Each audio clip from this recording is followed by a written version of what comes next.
Hey you guys, and welcome back to my channel. I know it has been quite a while since my first video went up, but this video right here is a perfect follow-up for that to help explain why it took me so long to get back on camera.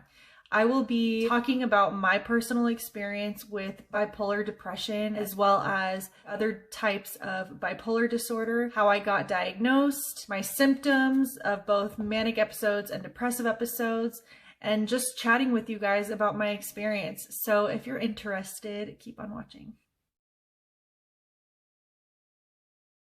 I think it's really important to define what bipolar disorder is, because a lot of people don't even know, and I had no idea until I was diagnosed. I did write some notes here for myself so that I can give proper definitions of everything.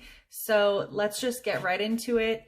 I got these definitions off of the National Institute of Mental Health website. That way I can be accurate with what I'm telling you. First and foremost, I want to give you the definition of bipolar disorder.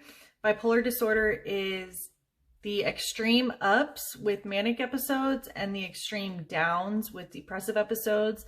That looks like elated, irritable, energized behaviors for mania, and sad, indifferent, hopeless behaviors for depression.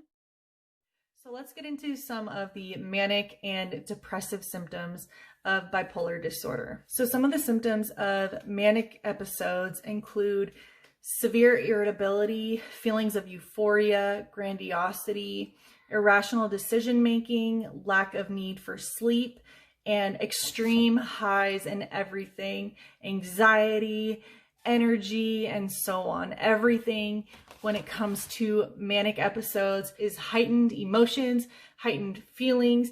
Everything is heightened, whether it's good, bad, whatever. It's up there and very uncomfortable.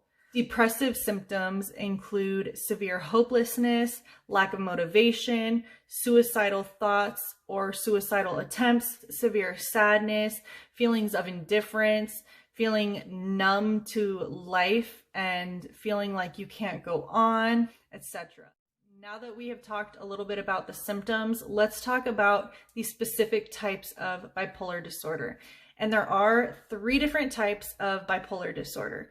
There is bipolar 1, bipolar 2, and cyclothymic disorder. Bipolar 1 is defined as manic episodes that last at least 7 days, or by symptoms so severe that the person needs immediate hospital care, plus depressive episodes that last at least 2 weeks, or mixed episodes that have both. That is bipolar 1. Bipolar 2 is defined as a pattern of depressive and hypomanic episodes, but not as severe as full-blown manic episodes like in type 1. And the last one is cyclothymic disorder, which is defined as periods of hypomanic symptoms and periods of depressive symptoms lasting at least 2 years, but again are not as severe as type 1 and type 2 disorders. I was diagnosed with bipolar depression type 1. I still don't really know how to say it properly, if it's bipolar 1 depression or bipolar depression type 1. I do see a therapist as well as a psychiatrist, and I am on medication to balance out my moods, which I have seen has helped me tremendously over the last several months. It has taken a long time to build up to a dosage that works for me, but I've definitely been seeing progress. I know that the topic of medication can be really hard for some people, but for me, I was willing to do whatever I needed to do because my depression earlier this year, as well as the manic episode that I experienced very severely, both took a major toll on me mentally and emotionally, as well as my loved ones had to really deal with me through all of that. And I can't even imagine how it has been for them to see me through this. Let's get into how I got diagnosed with bipolar 1 depression. I have suffered with depression on and off for as long as I can remember. I didn't necessarily realize that it was depression during my younger ages, But looking back, it absolutely was. I suffered with severe paranoia and anxiety as well as depression for the majority of my teen and young adult life because of some severe trauma that I experienced through the loss of a family member, and that really took a toll on my mental health. The first time I was diagnosed with depression, I was 19 years old, and I had experienced a miscarriage that shook me to my core. It was one of the hardest things that I've ever experienced in my life, and it completely threw me into a horrible depressive episode. I ended up going to therapy, and that was not successful. I also was put on an SSRI medication. I was only on that medication for a few months and on a low dosage, and I don't recall it helping very much, but I also don't recall it making things worse. Years later, I experienced another miscarriage, and I once again experienced severe depression, and I was put back on that medication that I was on in the first place. Again, it was a low dose, and I didn't see it helping, and I also didn't see it hurting me. I went off of it after a few months. Fast forward to earlier this year, and a traumatic experience that I faced years and years ago was brought back up to my attention and once again triggered a very severe depressive episode. I knew that I was not okay. I had no motivation to do anything. I felt completely hopeless. I felt so sad, and I couldn't stop crying every single day. I remember reaching out to a family member, and I told her, I need help. I'm not okay. But unfortunately, I didn't have insurance at the time, and I applied for state insurance because I couldn't afford it, and I was denied. I ended up reapplying and getting approved, and my very first step was to find a primary care physician and get a hold of this depression because it was horrible. Once I went in, they did a depression screening, and it turned out that I was under the very severe category of depression. Immediately, they recommended a psychiatrist and a therapist, and I was scheduled for appointments with both right at that initial screening appointment. When I first went to therapy, I found out that I was actually diagnosed with major depressive disorder. After I was diagnosed with major depressive disorder, I was then put back on the medication that I had been on previously. Again, I started at a low dose, and that dosage really wasn't making a difference for me. I was still having severe depression, hopelessness, sadness, crying spells, severe anxiety, things like that. And so my psychiatrist decided to up my dosage of that depression medication. After about a week on that medication, everything changed. I had experienced a new horrible sensation of feelings. I was not okay. I knew I was not okay. I became so uncomfortable in my body. I felt like my skin was crawling.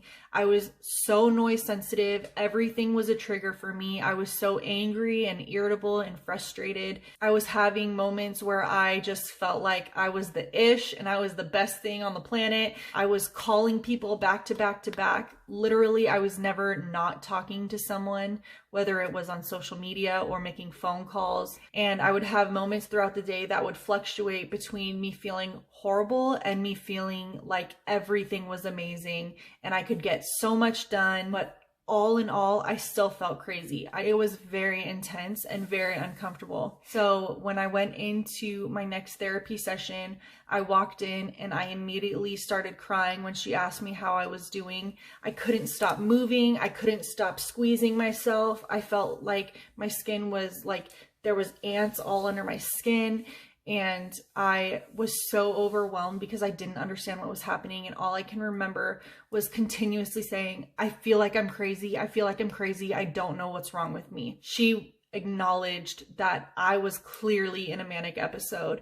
And so she called my psychiatrist during that appointment and immediately got on top of my mental health plan. We then canceled my appointment with my psychiatrist. We moved it up as soon as we could. From that appointment, she agreed that yes, I was in a severe manic episode and we needed to switch my medications immediately. What we realized was when I updosed on my medication, it triggered a severe manic episode that lasted about a month.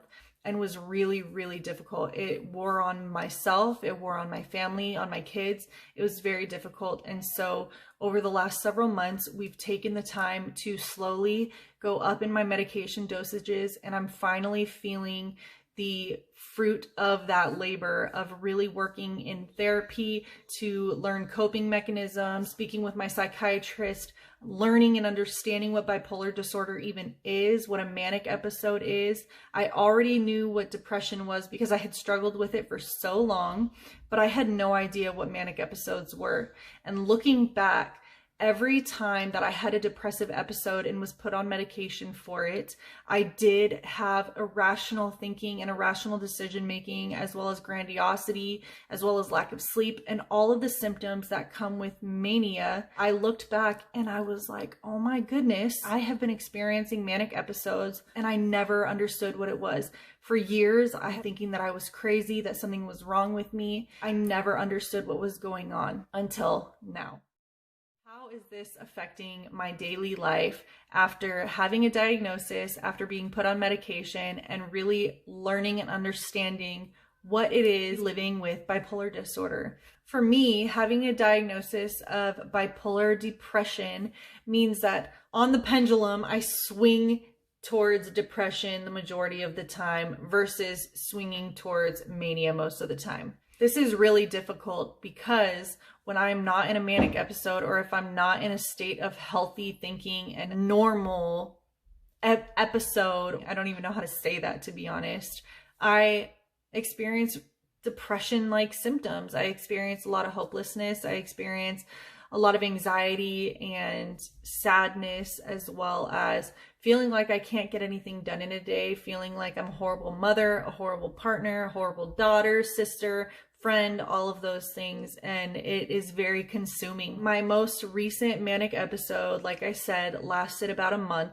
and after that manic episode, I swung right into a minor depressive episode. I didn't really feel like I had a break, and this lasted just up until a few days ago, where I experienced, again, a lot of hopelessness, a lot of sadness, but even more so, a lot of numbness and indifference to what's been going on in the world, what's been going on in my own life, just everything about life I started feeling very indifferent about, which was very hard for me to go through. But I will say this time around, with having depressive symptoms, was far less severe than any other time that I've ever had depressive symptoms, which tells me that I'm on the right medication and that my medication is doing exactly what it's supposed to do. It is not supposed to take away my manic or my depressive episodes, but it's supposed to make them manageable so that I can still function and live a healthy life. So that is why it has taken me so long to get back on camera and to put out another video. I was just feeling very discouraged and very unmotivated to make a video, and I didn't even know what to talk about. So here we are talking about bipolar disorder and taking away any stigmas about what people with bipolar disorder look like, how they're supposed to function, and what bipolar disorder even is. I really, really hope that this video was informative for anybody. I know for myself, I had no knowledge of bipolar disorder prior to being diagnosed with it. And if you've never experienced somebody different like you, I hope that I'm able to be that person for you that normalizes what you're experiencing, because it's valid, it's okay, your feelings matter, my feelings matter, and our experience is completely real. And no matter how crazy we may feel, no matter how crazy other people may feel, we are not crazy, and you are not crazy, and I am not crazy as much as I feel like it sometimes. If you liked this video, or if it was helpful for you, please give it a thumbs up, subscribe for whenever I'm going to post videos next. Hopefully I can become a little bit more consistent, but I'm gonna give myself grace and allow myself to post as I feel up to it, and I hope you all understand, and I'm so thankful for all the support and all of the love on my first video. If you have any ideas of videos that you might like to see in the future, go ahead and leave them in the comments, and you can also follow me on TikTok and on Instagram. I will link those down below, and I hope you all have an amazing rest of your weekend. I love you guys so much. I'll see you in the next one.